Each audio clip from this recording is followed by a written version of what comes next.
Sometimes in a chess game, everything seems to just fall into place. Your pieces are just stumbling into all of the right moves, and this game felt like that for me, so let's jump into it. This game is going to start with a surprising opening. If you've been watching the channel for a while, you know that I like the Vienna.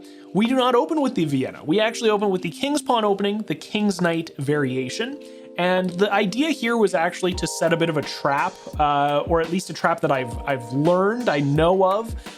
Didn't get it off this time around. Maybe if I do end up triggering that trap, I will make a video on that in the future, but we're just getting the knights out here, trying to control the center of the board, and my opponent decides to throw his light bishop on e6, which is an interesting spot. It definitely defends like this position if I wanted to throw the knight in here to try to infiltrate, but that wasn't the plan to begin with, so I throw his king into check.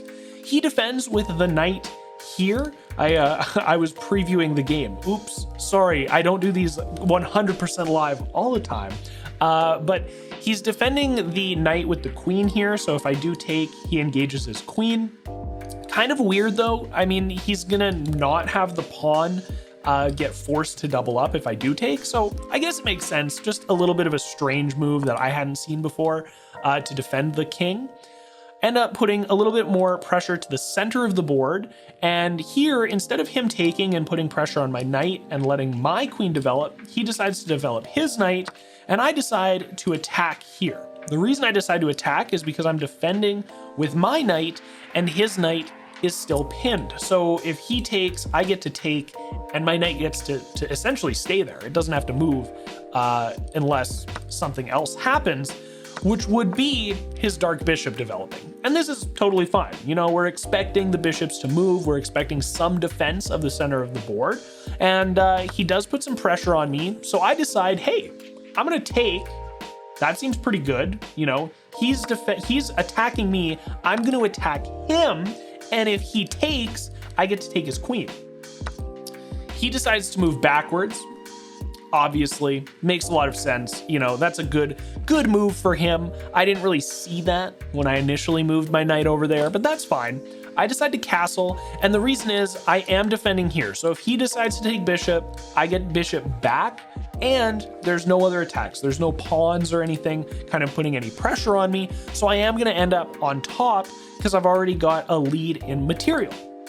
He decides to castle as well, totally acceptable. I decide to put a bit of a fork on both of these guys, and he decides to take. Again, that's totally fine. My move wasn't great, it wasn't awesome, but what it did do was it did allow me to move my dark bishop over here. He's not going to move here immediately. I don't believe he does anyways. No, he doesn't move there immediately. It is also pinning this knight to the queen. And this is actually a blunder for him, moving the rook over. This is not a good move. I don't know why this is a blunder.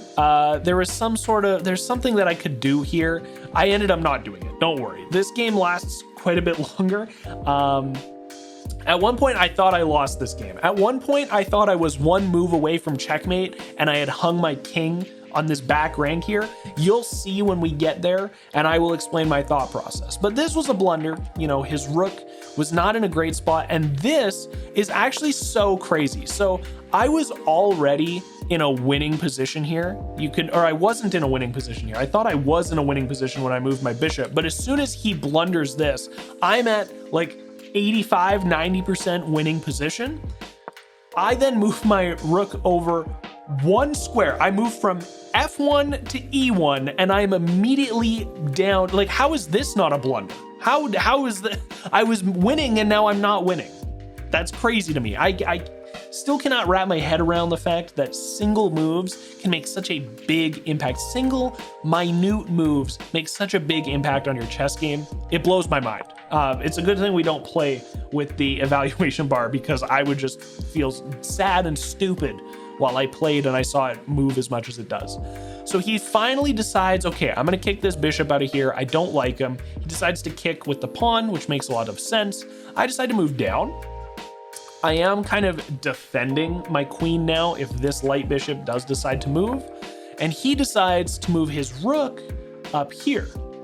An interesting spot. I mean, I'm not attacking his rook at all. There's no pressure on his rook. but he had some other options. At least I feel like he had some other options. He could have maybe moved over here. He could have maybe moved over here, putting some pressure with the knight defending. There was, excuse me, there were some other options. So, you know, whatever. I decided to move my knight up here. My knight is pressuring his knight. I'm kind of offering a trade, but I can develop my rook or my bishop on defense there. And he moves this rook over. Again, I don't 100% understand what my opponent's thought process is here. Like, you can move here, but you still have a pawn in the way, and you're 2 moves away from even being able to attack a piece that can like legitimately just run. And I can also stop the development by moving up. So kind of a weird move. I didn't see the vision. I did decide to attack his knight. Now, my thought process here is I'm ahead on material. I'm going to put him into check. He is going to move his pawn over, threatening me. Maybe he blunders, right? Maybe he blunders and I get the queen out of this. It's never good to hope that your opponent is going to do something stupid like that, because he didn't, right? Now, the other thing that I like about this is I'm opening up the king's structure on the side that he's already castled. So this structure is nice, but I don't have to worry about this side of the board at all. And now his king is completely exposed. He's naked, and I get a clear view of him. So I move my rook or my bishop completely out of the way. He decides to move this pawn up. Again, strange that you're trying to develop this, not developing this. Like, there's some weird decisions being made by my opponent. Hey, I know you're enjoying the game so far, and it looks like I have a really good position, but trust me, in a few moves, it's going to look like I've lost the game. It's going to look like I blundered horribly and I cost myself a checkmate. You're just going to have to keep watching to see how I get out of it. But I just wanted to quickly say, if you are truly enjoying as much as I think you are, maybe like the video. I would really appreciate that. You could also subscribe to the channel. I upload a new video here every single day. I would love to see your beautiful smiling face tomorrow. So hit that subscribe button, like the video, and with that out of the way, let's get back to this chess game. I am now able to put the king into check. And I remember while I was playing this game, I moved my bishop back and I was like, man, if he moves his rook over, that's not good, because I can't put him into check because I'm going to be taken here. He is also going to be threatening this bishop that I do want to keep in this line. So I was really worried he was going to move the rook. He didn't. He moved this pawn. It was very strange, but that's okay. I now put his king into check. He moves his king over. I am now moving my bishop in. I'm really trying to put some pressure on him. I'm really trying to force him into moves that he doesn't like and put him into a tiny little box, into a little square that's going to make him cry and be scared like a little girl. He moves his bishop down here, which is another miss. He's attacking nothing.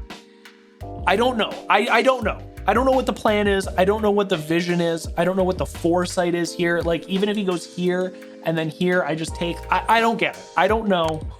We will never know. This gives me an opportunity to put his king into check. He moves over, and now I'm faced with a few options. Now, there is the possibility that I could take, and then he either takes or he takes, right? Do the queen trade. I'm ahead, but I'm not ahead by a lot, and I'm attacking. I have no reason to give away my queen for free in this moment, right? It's a queen trade. I'm still ahead on material, but it doesn't make a lot of sense to me.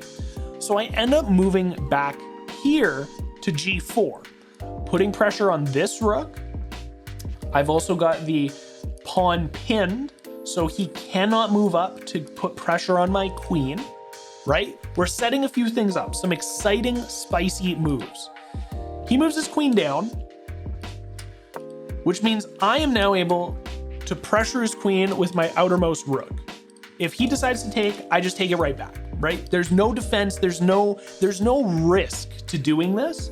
And so I'm going to put some pressure on him and he moves over, which is a good thing. We love to see the queen getting disengaged. The queen isn't really attacking anything important, right? The queen's blocked. He can't do anything with it. We love to see it. And now I decide, okay, I'm gonna move light bishop down. I'm going to target this pawn. If he decides to take, I can take it back, right? If he decides to take here, I'm going to take it back. It's defended, and I'm putting some good pressure on this pawn. The idea being that I can move this queen up, attack, and now I'm defended. He moves his rook over. Again, attacking, but it's going to be rook for rook. It's a little scary. My queen is still defending, so this is good. This is a blunder according to him, but I can understand at least the thought process behind this move. I'm setting my queen up. I'm going in for the kill shot, okay? I am kamikaze dive bombing into the king's business. And he decides to now defend, which is good, right? This makes a lot of sense. He does decide to defend, but I noticed something on this move. I noticed something while I was busy setting this attack up, trying to protect my queen, put the queen here, attacking. There's something else really beautiful happening here, which is this bishop that hasn't moved for like 13 moves, and this rook, both of them have a line of attack. And if I attack with this bishop, he cannot move the rook over. Now he can move his rook to attack, but I see this and I'm like, ooh, okay, that's pretty spicy. And I do it. I'm like, okay, I like this. I like this. And he thinks, you know what? I'm just gonna run away. Now I don't know why he ran away. I don't really get why he ran away. This is a blunder. It's not good. Now, he could have taken here, right? He could have moved his rook over to take my bishop. And if he had done that, I would have just put him back into check, right? But he doesn't do that. He runs away. So I do that anyways. I do that anyways, putting him back into check. And this is where I'm starting to think, I'm like, I'm winning this game, right? The king is in big doo-doo land. He is not a happy camper right now. He runs away, which is the best move, right? It's not forced, but it's the best move. I put him back into check, protected by my bishop. He moves down. I move over here. My thought process is this. If I move over here, I'm still protecting my rook. My rook is not going to die. I can now put him back into check, and I could take if I wanted to, and I'm in a way better position to do a queen trade now. I'm up 6 material. It makes way more sense to do some sort of a queen trade if I'm able to set it up properly, right? I'm not necessarily taking this rook, but I can put him back into check. If I put him into check here, this is also a checkmate, actually. If I'm doing my calculations correct, this is actually checkmate if he's not able to move anything. However, he does this. He throws his rook down. And I actually saw this and I was like, oh no, this is not good. This is very, very bad, because as soon as I do this and he takes, that's checkmate, right? I'm like, oh my God, I've been setting this whole storm of pain and suffering up for his king, and as soon as I move down here and he takes, it's game over. It's checkmate. It's GG for my poor king on the back rank that I have not set up any escape plan for. But you may have already noticed it. I didn't, okay? In this moment, I was staring at the screen, sobbing. I was weeping because I was like, I've lost this game. I've done everything right up to this point, and I've lost this game. However, what I didn't realize was I put the king back into check with my dark squared bishop.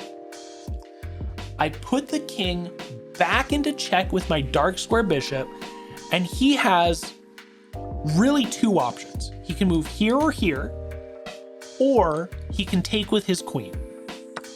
And he takes with his queen. Now, any other move for me, other than taking the queen back, would mean that I lose the game, because if I move up here, I basically have to put him into check, or I have to take the queen, because as soon as he does this, I lose the game. Unless I take, putting him back into check, not sacrificing here, not allowing the king to move, there's a few moves here that I could have done, but I was actually freaking out for nothing because I had basically every possible option already covered. Accidentally. I didn't set any of this up. It was just an idiot accidentally stumbling into a win. So he jumps up here. I move back over, putting him back into check. He protects himself. I take the queen. Okay, I just want you guys to bear with me for a second. I'm looking at this and I'm thinking, okay, what do I do here? What do I do here? If I put him into check here, he can take, and then I take, and then he's back into check. I can take, and then he can take, and then there's so many things that I'm thinking of, right? I decide to go for the queen sacrifice. Now, is this the best move in the world? No, because he takes. I then take, defending the bishop with my rook here. So it is now, we went from like a very healthy lead to not as healthy of a lead, but we are in a way better position. We've got bishop and rook against one rook and 3 pawns. He moves over, putting me in kind of a weird spot, kind of not a great spot. But what do? I'm not gonna move. Why would I move? Why would I move this? I don't care. If he wants to take, I'm going to take, right? And then he can take, and he doesn't take. He doesn't take. This was the best move, by the way. This was the best move. But now I'm setting up some pawn structure here. I'm like, okay, we're gonna just start marching the pawns towards him. Because if he takes, I take, right? So we go down, you know, I lose both of these, but I've got double the pawns that he does. So there's no reason to be scared of losing anything here. He decides to do this. He wants to put some pressure on this middle pawn. I'm not scared of that. Why would I care about that when you hung your rook for me? And at this point, it's just an easy march of the pawns, you know, trying to move these bad boys up. There's really no reason to put some pressure on him to lose anything. This pawn is completely free to promote to a queen. And now I am able to just walk my final pieces over and checkmate this poor fellow Jonas GBX. It's the first time in the video in a 19-minute recording that I'm saying his name. I do think I missed a couple of opportunities to force checkmate a little bit sooner. I'm not 100% sure on that, but I think when I was doing a game review, I noticed there was one earlier forced checkmate. I was really happy with this game. I like that I was able to put a lot of pressure with a lot of pieces on the king in his little bubble. And the fact that I accidentally was able to save myself from a very sad back rank checkmate. The whole time I was playing that game, I was stressed. I was hyperventilating. I was scared. I was sobbing. I was going to call my mom and tell her that I was a failure, and I didn't have to do that. It all worked out in the end. This was a very fun game. I hope you guys enjoyed watching it. I hope you liked my commentary of it. If you enjoyed yourself, you could like the video. You could even subscribe since I upload a new chess video every single day. And if you like this one, you'll probably like one of the other 50 videos that I've got over here. Really appreciate you watching. I will see you tomorrow. Peace.